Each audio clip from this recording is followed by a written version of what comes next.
புகழ், முத்தமிழ் டாக்டர் கலைஞரின் புகழ், பேரறிஞர் அண்ணாவின் புகழ், பேரறிஞர் அண்ணாவின் புகழ், பகுத்தறிவு தந்தை பெரியாரின் புகழ்,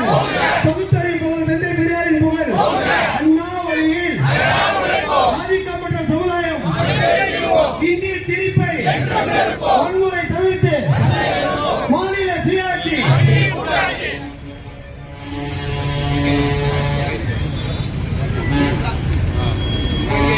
மாண்புமிகு தமிழ்நாட்டு முதலமைச்சருடைய அறிவித்தலின்படி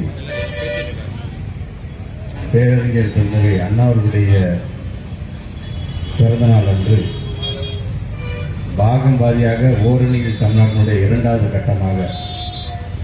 உறுதிமொழி ஏற்கக்கூடிய அந்த நிகழ்வை நடத்திட வேண்டும் என்று சொல்லியிருக்கிறார். அந்த விதத்தில் திருச்சி